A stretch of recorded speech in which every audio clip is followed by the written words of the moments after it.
Good evening, students. Am I audible? Yes, sir. Okay. So I'm able to see only three of you have joined as of now. I'll be starting the 11th chapter today. Okay. So let's wait for maybe 2 more minutes for others to join. Okay, sir.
We'll get started with the next chapter, that is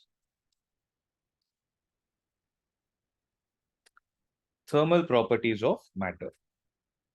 Okay.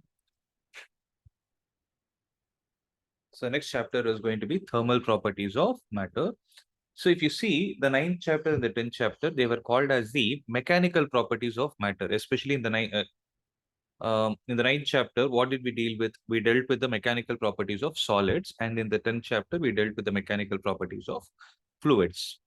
Now we are going to deal with the thermal properties of these substances. When I say matter, right, it is about the solid, liquid, and the gas that is going to come into picture, right? So that's what the name of the chapter is.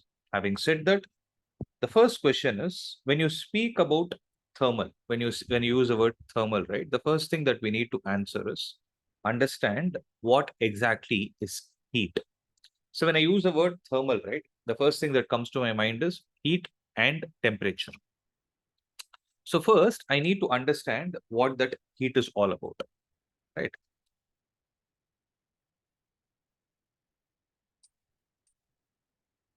If you see the first definition, heat, so it is obviously a form of energy which produces the sensation of hotness or coldness in our body, right?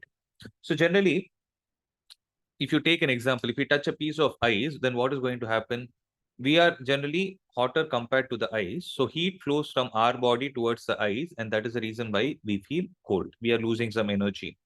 Similarly, when we stand near a fire, what is going to happen? Heat from the fire flows towards us. So uh, it is understandable that this energy flow is taking place from a hotter object to a colder object, right? So heat is a form of energy, and what does it do? It creates the sensation of hotness or coldness in our body, right? Now the next question is, if you say it is a form of energy, then how are we going to actually measure it, right? So before we see how are we going to measure it, there are two theories that are associated with the heat. One is going to be called as the caloric theory of heat, and the second one is called as the dynamic theory of heat. So when you talk about the caloric theory of heat, what happens is heat, according to this theory, heat is an invisible, weightless, and odorless fluid, which is called caloric. Okay. So when some caloric, that is the heat, is added to a body, its temperature rises, and when some caloric is removed from the body, its temperature falls. But what happens is, so initially when this heat was, maybe I would say, the concept of heat came into existence, right? What happened is this theory did not work much because it failed to explain the production of heat by friction. So this was obviously replaced by the dynamic theory of heat, right? So according to this theory, what will happen is, according to the dynamic theory of heat, what will happen is substances. So when I say substances, as I told you in the beginning, we'll be having the solids, liquids, and gases, right? And gases. We know that they are made up of molecules. And how are these molecules going to be? These molecules are going to be in a state of continuous motion, but is that motion going to be aligned in a particular path? No. Right? They're going to be in a state of continuous random motion. Okay. So depending upon temperature and nature of the substance, the molecule might possess three types of motion. One is going to be translatory, and the second one is going to be vibratory, and the third one is supposed to be rotational. Okay. So it's not mentioned here, but generally when we talk about the three kinds of motions, right, it can either be translatory, or it can be vibratory, or it can be rotational. Okay.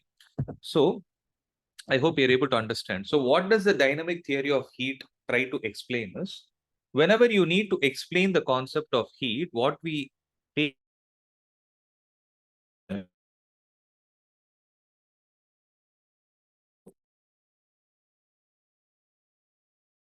as heat that is getting generated. Okay. So what do you mean by translatory motion? Obviously, this mentioning. So the motion which is going to be in a straight line path is what is called as translatory motion. What is vibratory motion?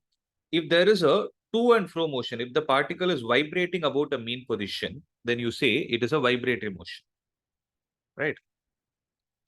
And what about the third kind of motion? Rotational motion. Rotational motion means when a molecule is rotating about a fixed axis, we call it as rotational motion. So are you able to understand? Yes, sir. So this is all about the introduction of heat. Right? This is what happens when we talk about heat. The next question is,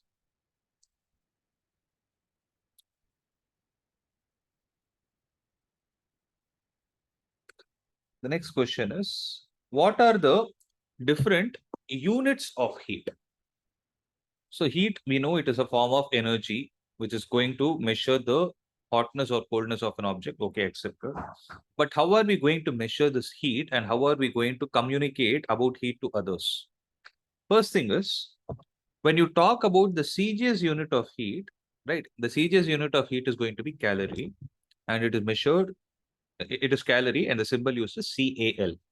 Everything is small, right? First, let's try to understand what this calorie is. 1 calorie is defined as the amount of heat energy required to raise the temperature of 1 gram of water through 1 degree Celsius. Okay, let me explain it. You take a bowl. In that bowl, you take 1 gram of water, or a small beaker in which you take 1 gram of water. And that 1 gram of water is, let's say, at 14 degrees Celsius.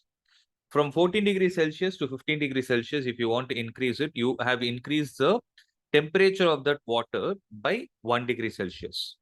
But if you want to raise the temperature, it is clear from our discussion that you need to supply energy in the form of heat. So if you supply heat in such a way that the temperature of that 1 gram of water has got increased by 1 degree Celsius, then the heat that we supplied is what is called as 1 calorie. Okay. And if you look at the SI unit of heat, it is going to be joule. The SI unit of heat is going to be joule. Now the question is, how are these two parameters related? 1 calorie is equal to 4.186 joule.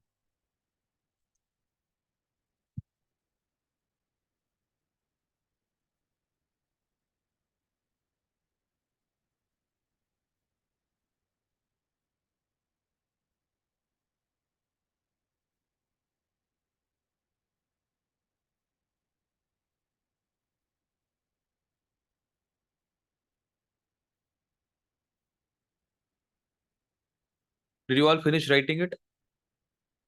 So 1 calorie is equal to 4.186 joule.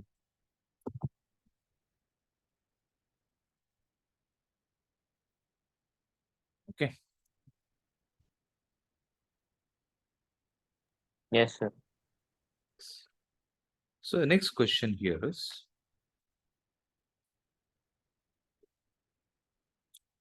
I'll discuss the Joule's mechanical equivalent later.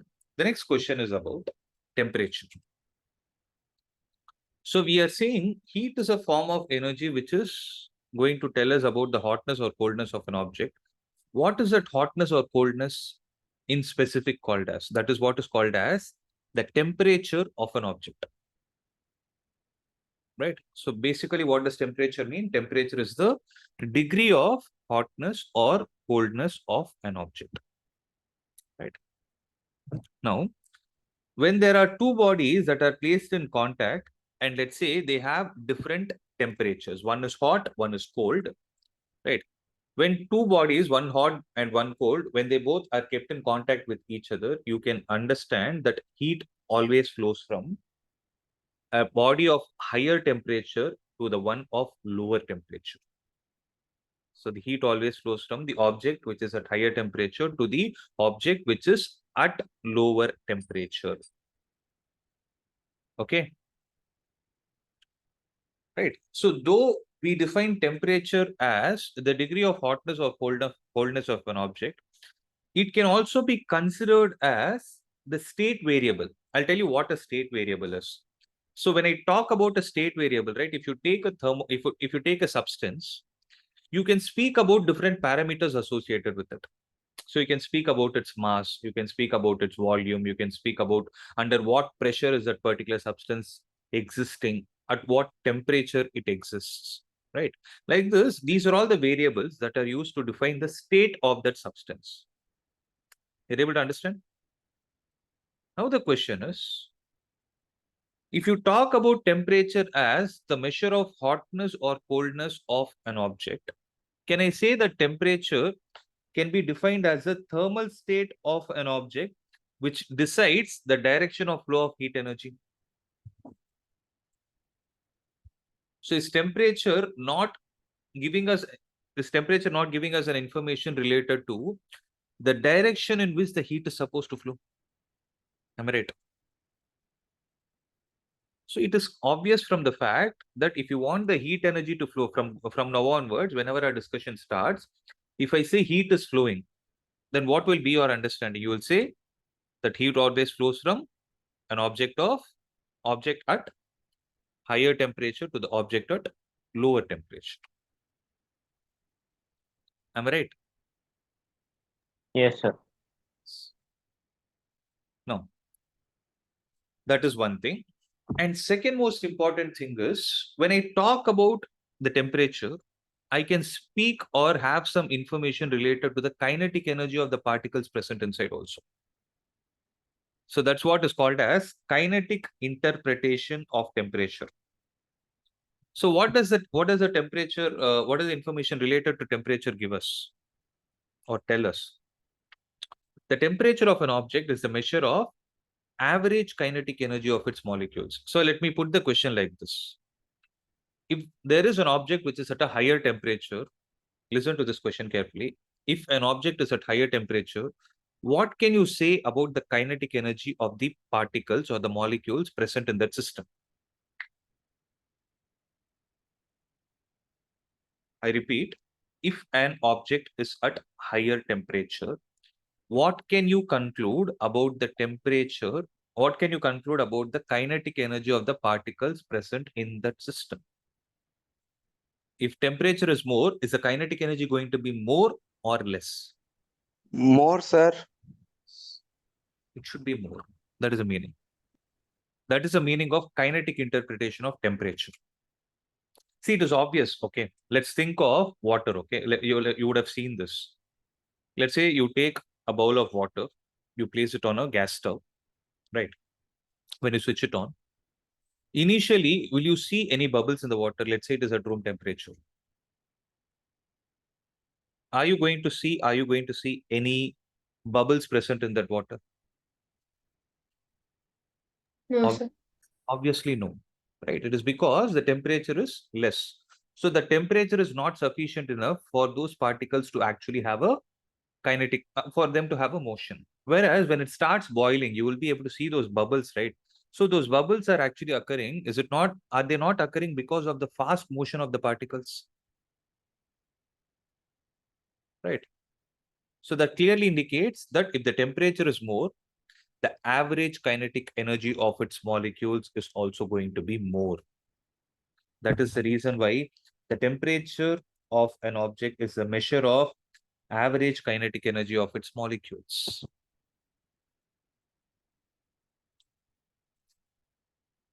Are you able to understand this? Yes, sir. So we saw two important parameters before even we got started with the thermal properties of matter. One is called as heat and the second is called as temperature. Now tell me one thing. Heat is a form of energy which decides the hotness or coldness of an object, which gives us some information about it. Now the next question is, what is the Celsius unit of heat? What is Calorie. calorie? What is the SI unit of heat? It is joule. What is the relation between calorie and joule? 1 calorie is 186. 4.186 joule. And one more thing that is needed is, what is the definition of calorie? Calorie is the amount of heat energy supplied to how much quantity of water?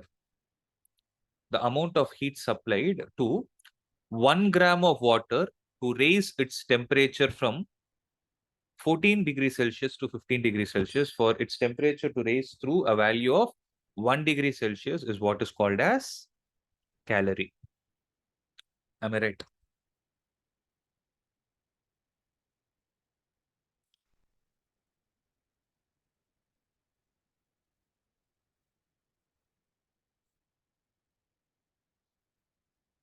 Right. Next question is, what is temperature? Temperature is a degree of hotness or coldness of an object.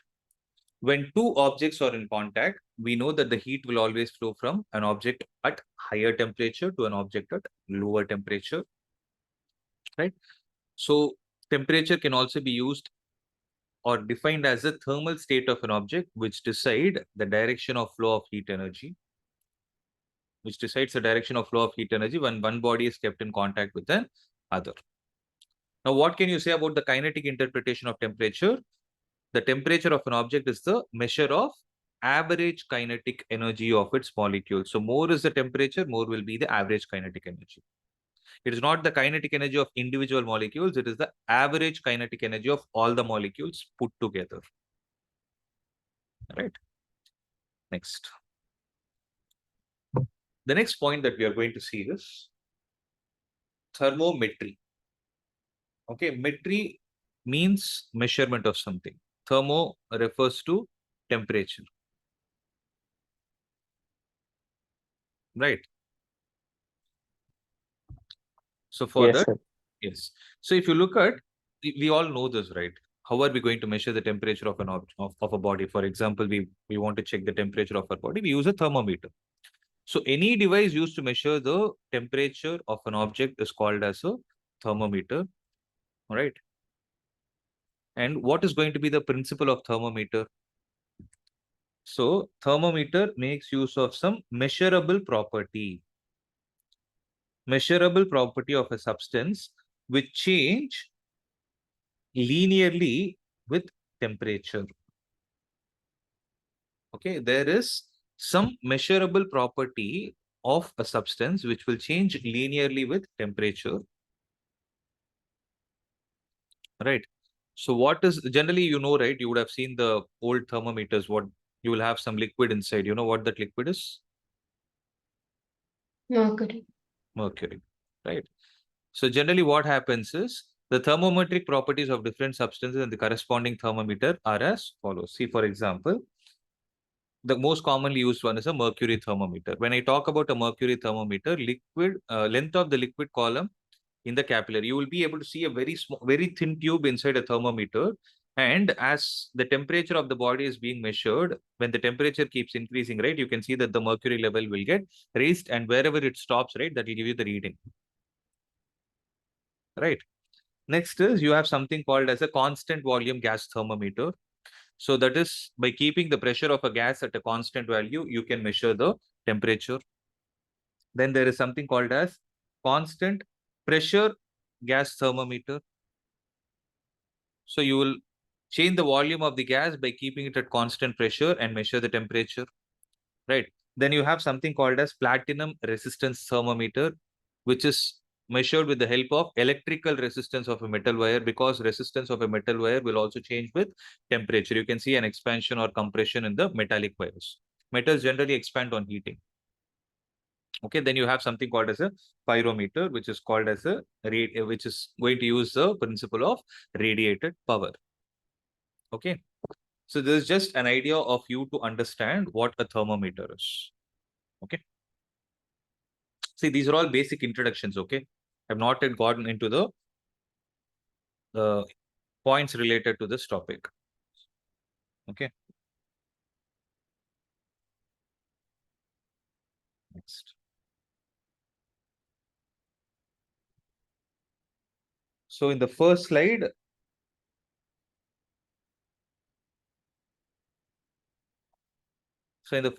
we understood what do you mean by heat, temperature, and thermometry, right? And what are the different types of thermometers? Now we'll get into the context of this chapter, which is called as the thermal expansion of solid. Okay, which is called as thermal expansion of solid, right?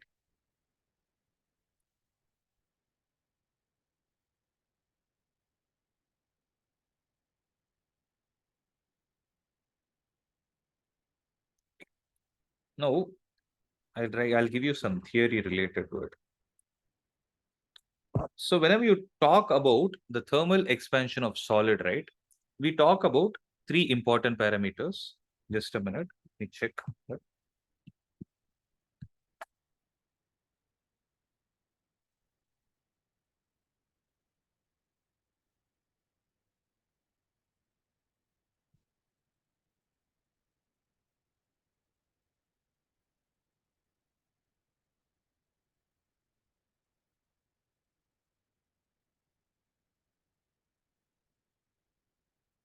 Okay, it is not given. Okay, I am going to talk about the thermal expansion of a solid. Okay. So please make a note of it.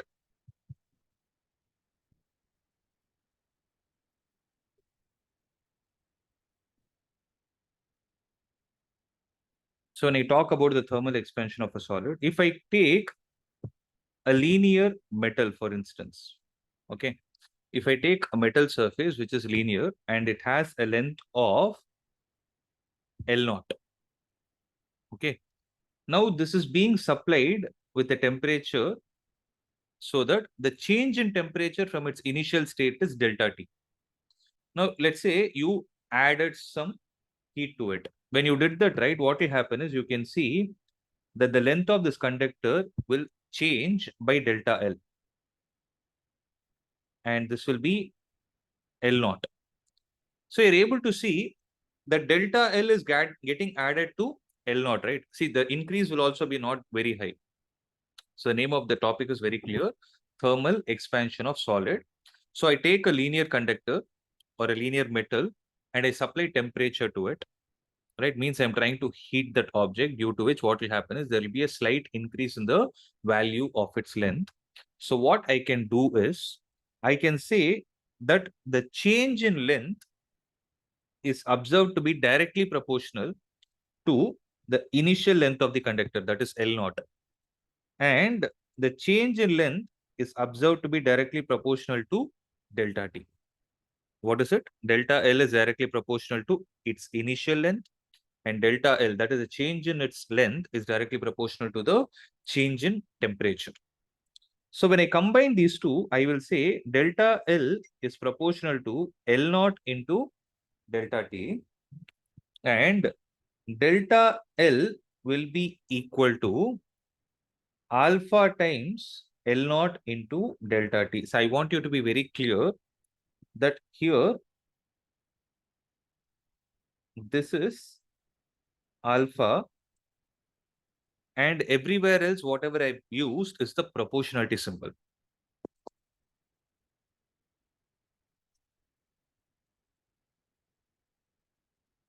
And everywhere else, whatever has been used is the proportionality symbol. Am I clear? Yes, sir. Yes. Now, if you see from this, when I say delta L, can I say final length minus initial length is equal to L naught into alpha into delta t? I push the alpha inside. L naught into alpha into delta t. So L final, I will call it as LF only. Minus, what is the initial length? Is it not L naught? So this I will call it as L naught into alpha into delta t. So what is going to be the final length? Final length will be equal to L naught into 1 plus alpha into delta t, where this alpha is what is called as, any idea? Coefficient of thermal expansion. Which expansion? Thermal expansion. Coefficient of linear expansion. Thermal expansion is okay, but thermal expansion can take place along 3 dimensions. It can take place along its length, it can take place along the area, and it can take place along the volume. It is basically, when you say coefficient, it is also called as temperature coefficient of linear expansion. Am I clear with that point? Right. So if I want to define this, how will you define? Alpha is equal to L final minus L naught divided by L naught into delta T. Now give a statement to this.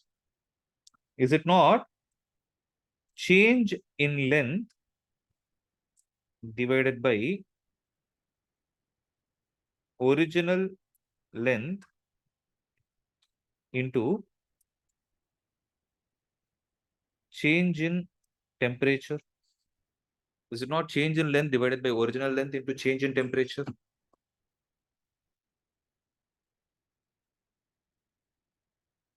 Clear with this? Yes, sir. No. What is going to be the SI unit of it? What is going to be the SI unit of alpha? SI unit will be Inverse. Kelvin inverse. it's Kelvin inverse, and CGS unit will be degree Celsius inverse. Okay. So did you all finish copying it? Can just make a note of it. So this is called as linear expansion of a solid. In thermal expansion, there are 3 types. One is linear expansion, one is areal expansion, and the third is volume expansion. So this is called as linear expansion of solid.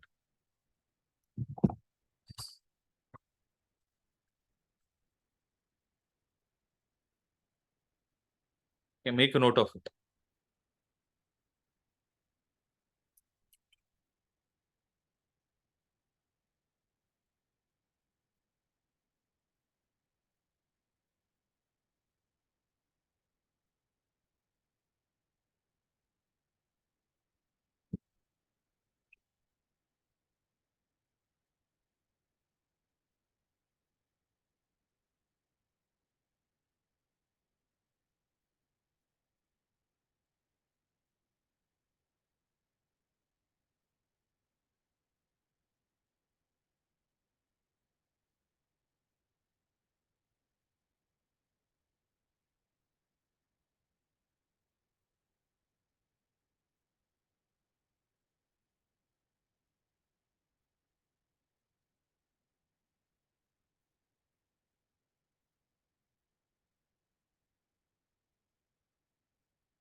Are you done with this?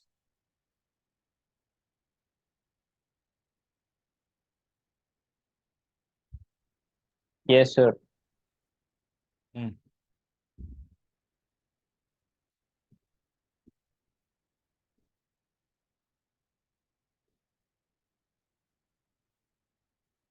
So after this, what do you have?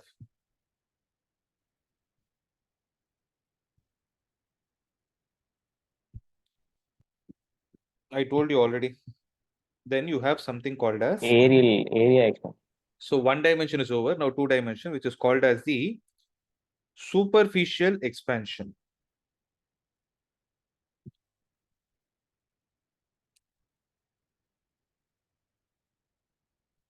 So it is called as the superficial expansion of solids. So what do you mean by superficial expansion? Let's say there is an object like this, which has a length and a breadth, area associated with it. When you heat it, you can see that its dimensions are going to change in such a way. Its area increase will be delta A. So you tell me, how will delta A be? If the area of the initial surface is A naught, delta A is observed to be directly proportional to A naught, and delta A will be directly proportional to delta T. So what is delta A? It is directly proportional to A naught into delta T. So delta A will be equal to beta times A naught into delta T. But what is delta A? Tell me. It's everything is similar to the previous step, previous process.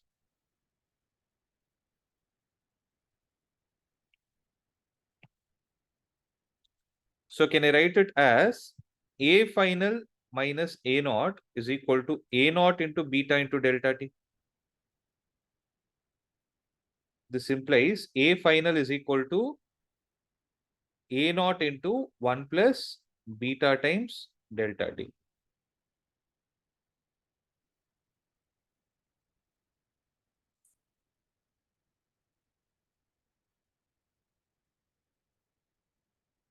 Am I clear with this? Yes, sir. Okay. Then what is this beta called as? Beta is called as the coefficient of superficial expansion. So it is called as the coefficient of superficial expansion.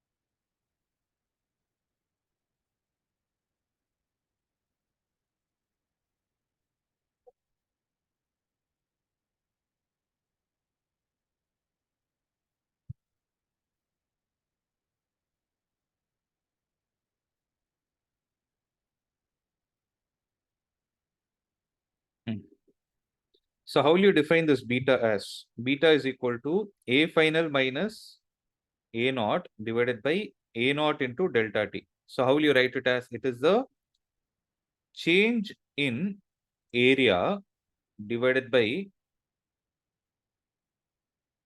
original area into, generally it is rise in temperature only.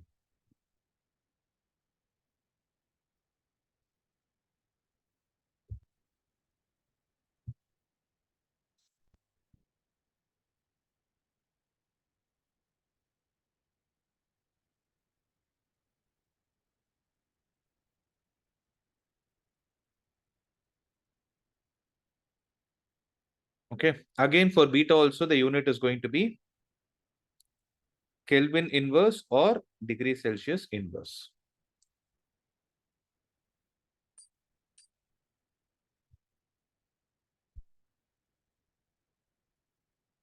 Okay. Next.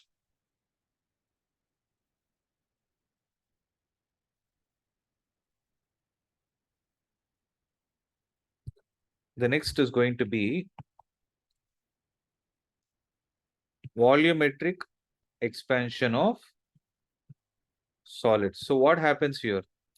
We can say that delta V, again the same thing, delta V is going to be directly proportional to V naught, which implies, and delta V is directly proportional to delta T. So here volume will change for a three-dimensional object. So delta V I can write as directly proportional to V naught into delta T. So from this I can say delta V is equal to gamma times V naught into delta T, where gamma is this time called as the coefficient of, you tell the name for it. It is a coefficient of, Volume expansion. it is a Cubic coefficient of volume expansion. That's it. So delta V will be equal to V final minus V naught, which is equal to V naught into gamma into delta T. So V final will be equal to V naught into 1 plus gamma into delta T.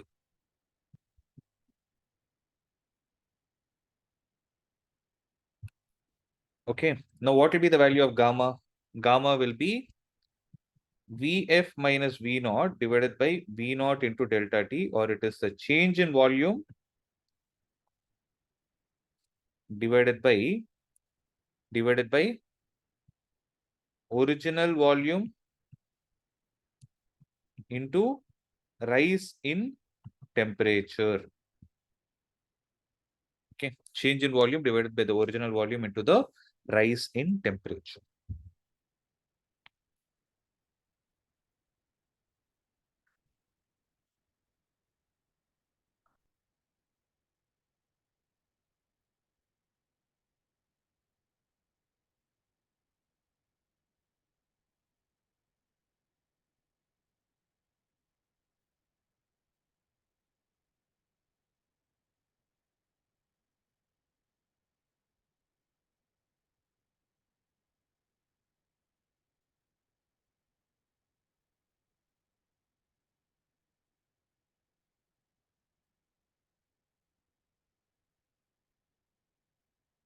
Change in volume by original volume into rise in temperature. Okay. So I hope it is clear till this step. Any questions till this point? No, sir. All right. Now I'm going to put this thing. See. The relation between alpha, beta, and gamma for an isometric substance. Sorry, not isometric, isotropic substance.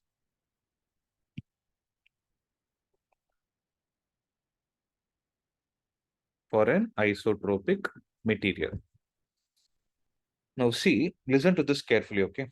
Any idea what is the relation between all the three? Alpha is to beta is to gamma has a ratio. 1:2:3. How did you get it?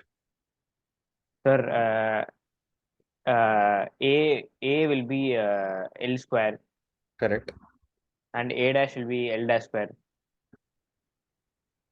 Okay. We get L dash. So L dash is equal to L plus L dash minus L. Okay. Then from the formula we got for alpha, we substitute that and we get the relation. Okay. Let's consider a cube of side L. Okay, let's consider a cube of side L. When we heat the substance, okay, what will happen? Can I say the length of this cube will change? Then the area of each face will change and volume of this cube will change. So if I say initial length is L, which is L naught, okay, I'll take it as L naught. On supplying the temperature delta T, so okay, on supplying the temperature delta T, okay, now what will happen to the substance? I told you just now, length will increase, area will increase, and volume will increase. Okay, now how do I start proceeding? For volume, V final is equal to, can I write it as V naught into 1 plus gamma into delta T? Right? For A final, can I write it as A naught into 1 plus beta into delta T? And for L final, can I write it as L naught into 1 plus alpha into delta T? right? But for A final will be L final square, right? So A final, what am I supposed to write? Tell me. L naught into 1 plus alpha into delta t, the whole square. Because L final is what? L final is L naught into 1 plus alpha into delta t. I'll take and substitute it here. When I do that, I'll get something like this. So it will be L naught square into 1 plus alpha square into delta t square plus 2 alpha delta t. Now tell me what will actually get ignored or what is approximated to 0 here. Alpha square del t. Generally, if you look at the value of alpha, right, alpha will be very, very, very small. It will be in terms of 10 power minus 5 something, okay? Alpha square is approximated to 0. When I do this, I get A final is equal to L naught square into 1 plus 2 times alpha into delta t. But I also know that this is equal to A naught into 1 plus beta into delta t. So L naught square, can I write it as A naught? So A naught into 1 plus 2 alpha delta t is equal to A naught into 1 plus beta delta t. A naught and A naught are gone. 2 times alpha is equal to beta. Am I clear? Which implies alpha divided by beta is equal to 1 by 2. In a similar way, what can you do for V final? You can write V final is equal to V naught into 1 plus gamma into delta t. Right? But V final, can I write it as L final the whole cube? Right?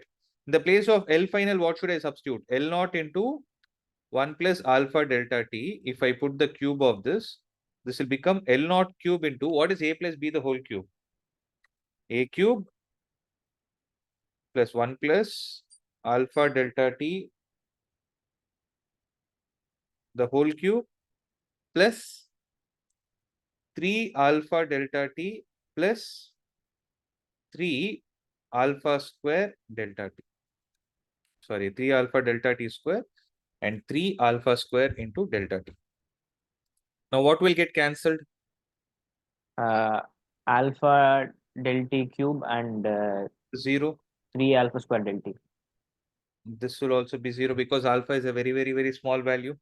So what will you get? L naught cube into 1 plus 3 alpha. Did I make a mistake?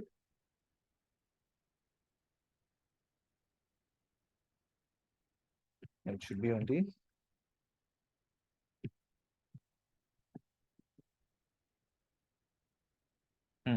It should be 1 plus 3 alpha delta t. But this is equal to how much?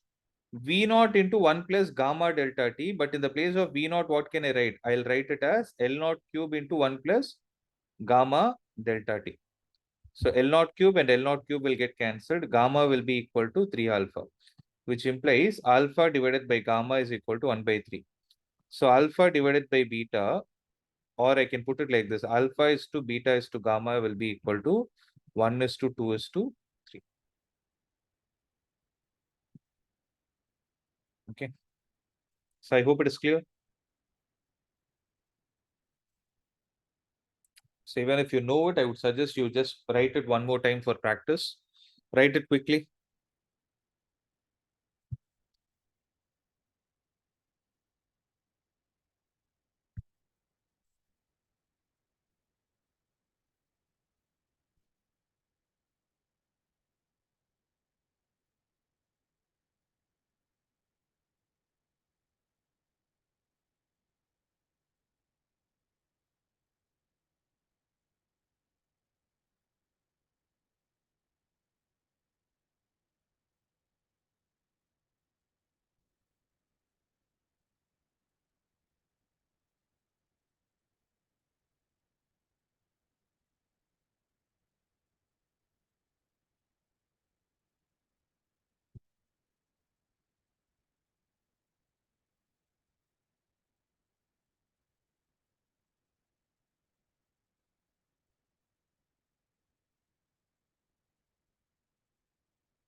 Let me know once you're done.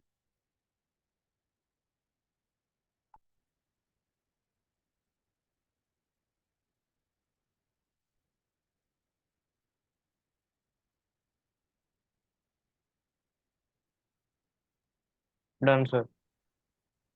Good. So we'll go to the next module.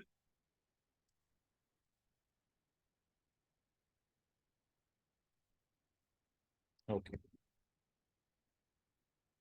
Now the next point is about something called as anomalous expansion of water. Okay. So generally what happens is, like solids, right? Liquids will also expand. Right? When you supply heat, almost all liquids expand on heating. But water alone behaves in a peculiar way where when you take water, it is not ice, okay? Not ice at 0 degrees Celsius. When you take water at 0 degrees Celsius and you start heating it, first you can observe its volume will decrease. Okay, its volume will decrease till a temperature of 4 degrees Celsius. Now tell me one thing, when volume decreases, what will happen to its volume density? When volume Sir, I decreases, don't get you. when volume decreases, what will happen to its volume density? It will increase. It will increase. So what will happen is you can observe that the volume of the water will first decrease and then it will start increasing. See, for water, you cannot define linear and aerial because water occupies volume, right? So we talk only about the volume density. So first volume decreases, it will reach a minimum value and then it will increase. So what will happen, this is with respect to volume, whereas with respect to density, right, you can observe exactly the reverse happening, meaning the density of water is found to be maximum at 4 degrees Celsius. Right. And that volume is what, that density is what is going to be 1000 kilogram per meter cube. So if you try to plot a graph showing the variation of volume of 1 kilogram of water with temperature and density of water with temperature, you can say that the volume will first decrease and then increase, and density will first increase and then decrease.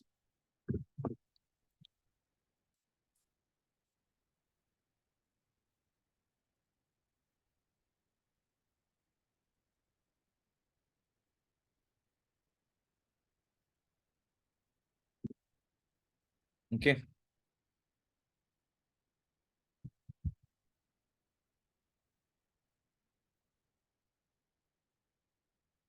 So this is all about the thermal expansion of solids and liquids. Now we'll move on to the next module, that is the concept of specific heat. Okay. I'm sure that you would have learned these terms in your chemistry also. Did you?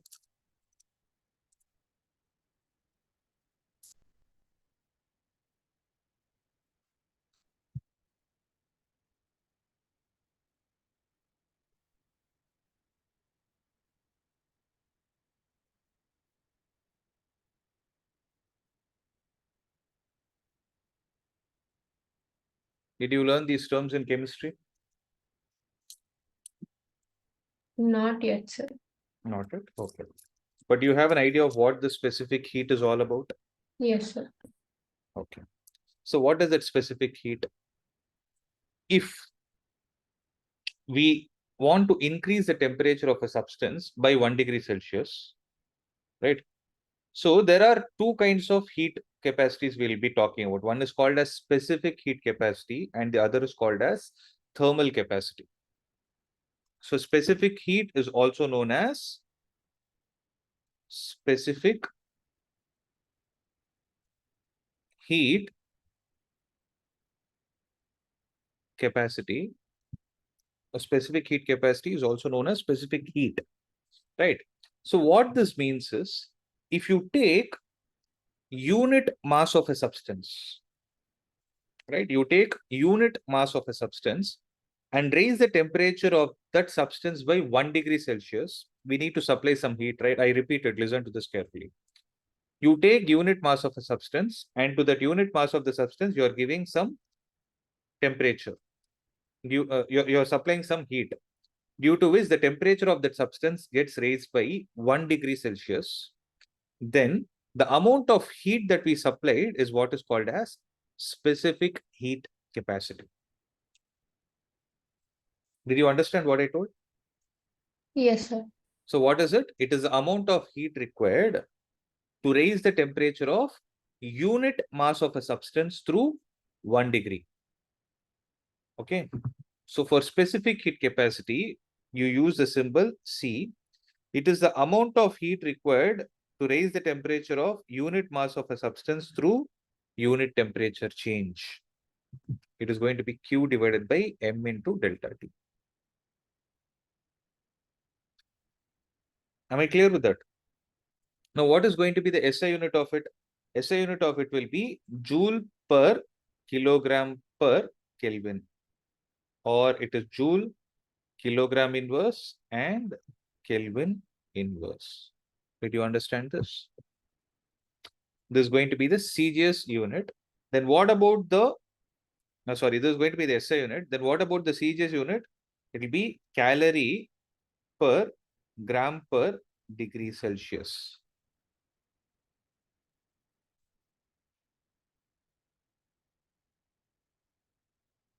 Am I clear with this? Yes, sir. Okay. Now I have another question. If this is what is called as specific heat capacity, there is another term called as only heat capacity or thermal capacity. So then what do you think is going to be the difference between both? It is not gonna be per unit mass. Yes. So when you talk about the heat capacity of an object, it is defined as the amount of heat required to raise its temperature by 1 degree. So you take any mass of a substance and raise the temperature of that substance by 1 degree, then you call that particular heat supplied as the heat capacity or thermal capacity. Am I clear with that point? Right? Yes, sir. So for heat capacity, if the symbol, let's say we're using S, then it will be Q divided by delta T. It will be Q divided by delta T. Right? Now, what is going to be the SI unit for it? It will be joule per Kelvin. There it was, joule per kilogram per Kelvin. Or what is going to be the CGS unit? It is going to be calorie per degree Celsius. Now, my question is, what is the relation between heat capacity and the specific heat capacity? So, can I do one thing to this? Can I multiply and divide it with mass? If I do that, what is Q divided by M delta T called as? That is called as the specific heat capacity. So, can I write S is equal to M into C? Can I write it like this? S is equal to M into C. So specific heat capacity is equal to mass multiplied with the specific heat capacity. Okay. Are you clear with this?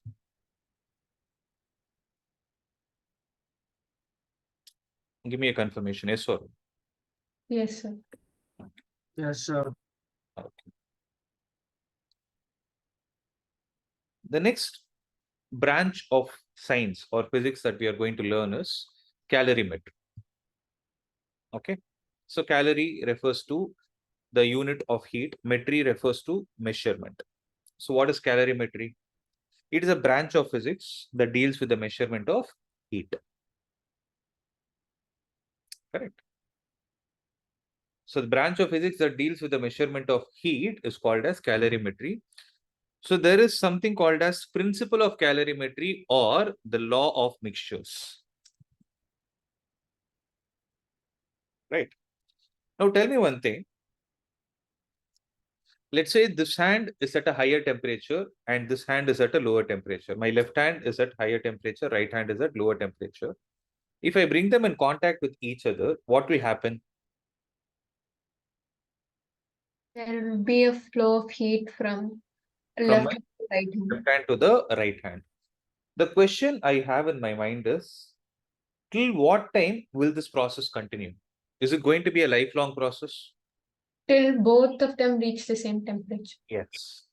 Till both the temperatures are going to be the same, I can clearly say that the heat is going to flow from an object of higher temperature to a lower temperature. Okay, accepted. Now, when the temperature of both the bodies become the same, what is that particular state called as?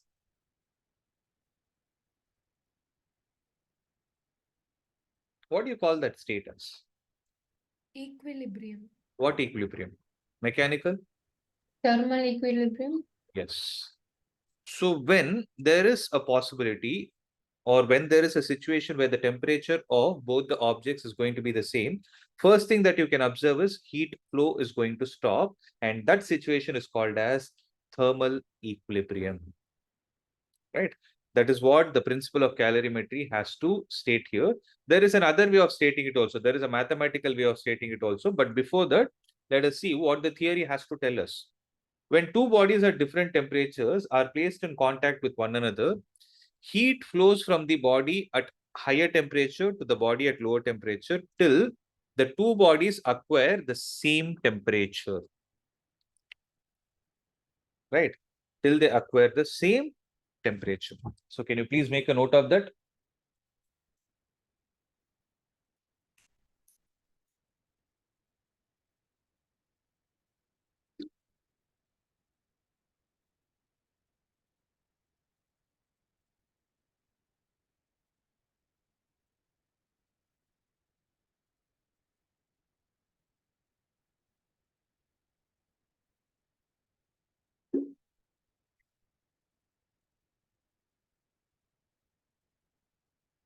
So listen to this carefully. Okay. If I have an isolated system, what do I mean by isolated system? That if there are multiple objects present in it, this is object A and this is object B, right? This is at temperature T1 and this is at temperature T1, where T1 is greater than T2, right? When we have an isolated system, what do I mean by isolated system here? Means this system will only exchange the heat among the particles in the system. It will not lose its heat to the surroundings.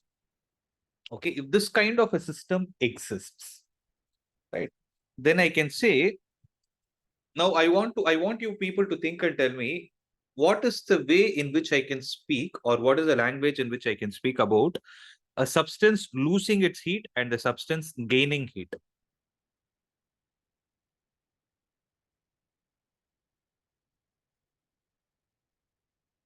Did you understand my question? No, see, principle of calorimetry clearly says that the temperature is going to flow from an object at higher temperature to a lower temperature till the temperature of both the objects is going to become the same. Okay, accepted. But is there a mathematical way in which I can write?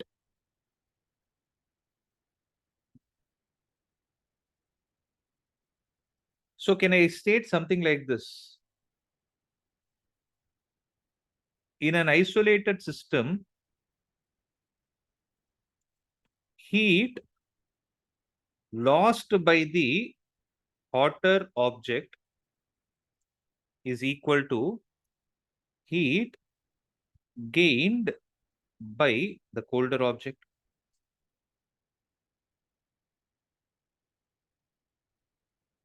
Makes sense? So heat will obviously be lost by the object which is at a higher temperature, and heat will be gained by the substance which is at lower temperature. So in an isolated system, heat lost by the hotter object is equal to the heat gained by the colder object. Can I say it like this? Can I call it as a mathematical way of understanding what happens? Yes, sir. That's the meaning. Right. So that is what we are going to use to solve problems. But before that,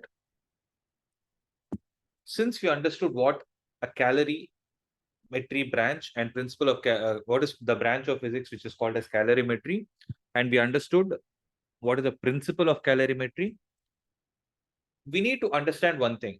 When I talk about specific heat and heat capacity, okay, think and tell me. When I talk about specific heat and heat capacity, when you supply heat to the system, I repeat it, when you supply heat to the system, is there a change in temperature taking place or not? Yes, sir. Yes. By what factor? By what factor is the temperature change taking place? How much is the temperature change taking place? I don't understand, sir. By what factor means how much is the temperature change taking place? What does the definition say? To increase the temperature of the 1 substance, degree. 1 degree. So the factor by which the temperature change takes place is 1 degree. But I have a question. See, when we always supply heat to the system, what do we expect? We expect that that the temperature of the substance is going to increase. But is there a scenario where it is not necessary that the temperature of the substance is going to increase in spite of supplying heat? Is there a possibility of that sort? Yes, sir. Yes. So when will that happen? When it's like from going from 100-degree water to 100-degree steam, That is called as what? changing of state. Change of state. So when you say 100-degree water, you're calling it in the liquid phase. When you say 100-degree vapor, you're calling it in the gaseous phase. So when there is a change in phase taking place, the amount of heat that we supply will not be utilized to increase the temperature of the substance. Rather, it will be utilized to convert the state of that substance or change the state of that substance. So for that, we need to understand what are the different types of states that are available. So first, when I talk about melting, so melting is possible for a solid. Think of an ice cube. Ice cube is a solid. So when you place the ice cube in the open, when you place it in a temperature at a higher value, okay, what will happen? It will start melting. Means the solid is getting converted to liquid. It is getting heated. It will get converted to liquid. Then what do you mean by vaporization? What do you mean by vaporization? Name itself is telling. Vaporization means when there is a change in the liquid phase to vapor phase. Then what do you mean by condensation? Condensation means if the particles are far away, you try to bring them close, you call it as condensing them. You condense the matter, right? So condensation of vapor means you cool something, you extract heat out of it. So when you extract heat out of a vapor, you convert it to a liquid phase. And when you extract heat out of a liquid, you convert it to a solid phase. So what is the opposite of melting? What is the opposite of melting?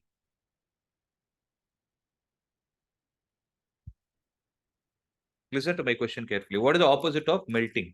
Melting means solid is getting converted to liquid. So if liquid gets converted to solid, it is the opposite of it. What is it called as? It is called as freezing. Similarly, what is going to be the opposite of vaporization? What is going to be the opposite of vaporization? It is going to be condensation. Make sense? Yes or no? Yes, sir. Yes. Why I'm stating these parameters is we'll be learning an important type of heat now, which is called as latent heat. Right? So what do you mean by latent heat? Latent means hidden. Okay. So latent means hidden. I told you, right? When we supply heat to the system, if there is no increase in temperature, but there is only a change in phase taking place, then that heat supplied is what is called as latent heat. Are you getting a perspective of what that latent heat is? Are you able to visualize it? Yes, sir. So when a solid changes into a liquid or a liquid changes into gas, it absorbs heat, but this heat does not increase the temperature. Rather, it is utilized only in conversion of the substance from one state to another. That is called as latent heat. But when you say latent heat is this thing, I need a formula to measure it, for which I need to give a mathematical definition to it. Then how do you define latent heat as?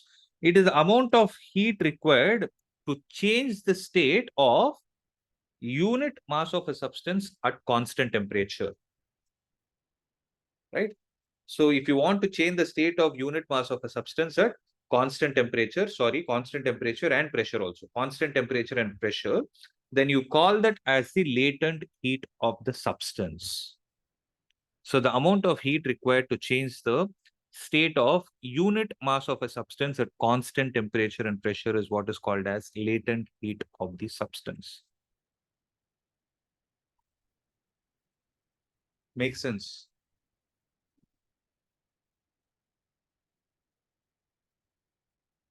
So how do I write it mathematically? If the symbol used for latent heat is capital L, then how should I write it mathematically? It is the amount of heat required per unit mass. There is no change in temperature. Delta T is not there. So Q by M is what is called as latent heat. So what is going to be the SI unit of latent heat? It will be joule per kilogram.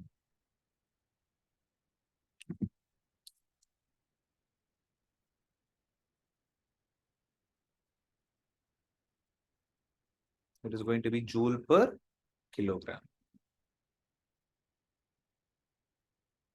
Clear with this?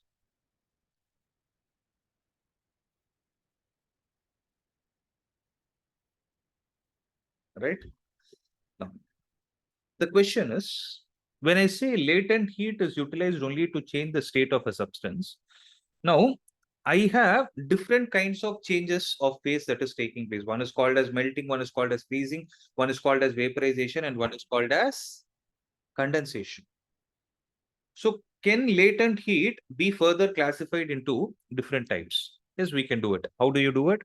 We call it as latent heat of fusion, and we call it as latent heat of vaporization. Okay, what are they called as? Latent heat of fusion and latent heat of vaporization. So the amount of heat required to change the state of unit mass of a substance from solid to liquid at its melting point is called as latent heat of fusion or latent heat of melting. And it is denoted by the symbol L subscript F. It is denoted by the symbol L subscript F. So what does it stand for? It stands for the latent heat of fusion. Now, what is latent heat of vaporization? It is the amount of heat required to change the state of unit mass of a substance from liquid to vapor state at its boiling point. So for fusion, at what point will you do? You will do it at its melting point, whereas for vaporization, you will do it at its boiling point. That is called as latent heat of vaporization, which is also represented with the symbol L with a subscript V. Okay, these values will generally be given to you. Don't worry about it. Okay. So am I clear with this? Is there any question? Do you have any question? No, sir.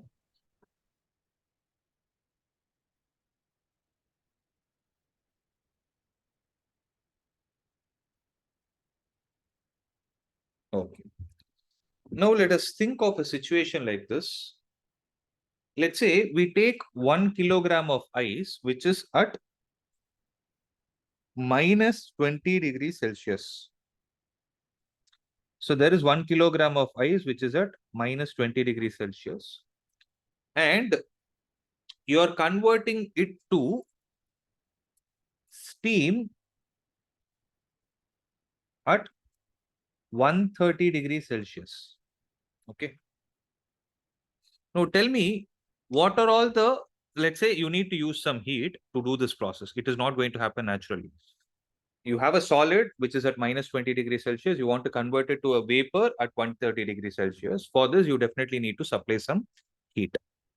Now, my question is, how is this heat utilized? Can you tell me the utilization of heat into different kinds of temperature changes or phase changes? Sir, minus 20 degrees Celsius ice to 0 degrees Celsius ice. So minus 20 degrees Celsius to 0 degrees Celsius Ice. ice. So for Then that, you will supply heat, which is going to be mc delta T, where m is the mass of the substance, c is going to be the specific heat of ice, and delta T. Am I right? Yes, sir. At 0 degrees Celsius, what will happen? Ice to water. Ice to water, you supply a heat of m into L, then what is this L called as? It is called as the Latent heat. of fusion. Right? From 0 degrees Celsius to 100 degrees Celsius, you're going to increase the temperature. So what will this be? It will be mc delta T, where this time C is going to be the specific heat of water. Am I right? Yes, Now, sir. from 100 degrees Celsius, what will happen? Water to steam. Water to steam. Here, what will it be? It will be M into MLB. B. And from 100 degrees Celsius to 130 degrees Celsius, what should happen? Again, you will supply heat, which is going to be mc into delta T. Are you able to understand this? Right. So if you take this and plot it as a graph, you can understand one thing, that the temperature, when you take the temperature on the y-axis and heat on the x-axis, the heat that we supply will first be utilized to convert the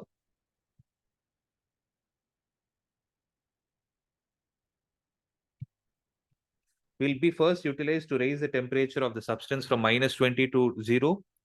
And at 0, it will convert from ice to water.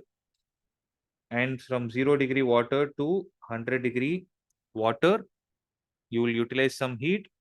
And at 100 degrees Celsius, you can see that it is going to get converted to steam.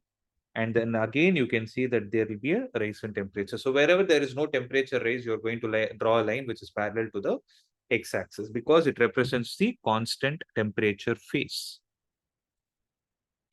I hope I'm clear with this.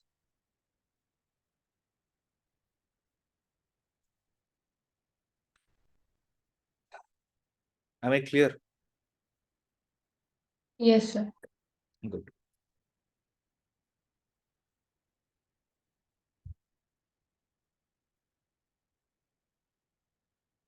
Right.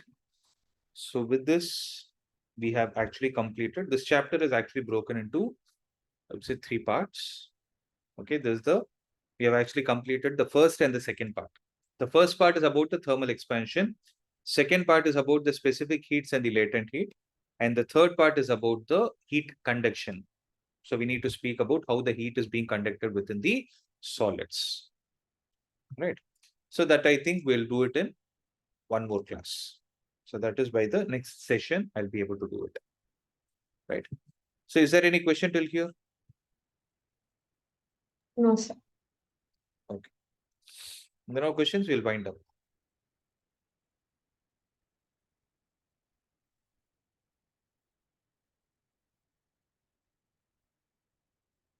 Yeah. Shall we? Yes, sir. Yes, sir. Okay. We'll wind up.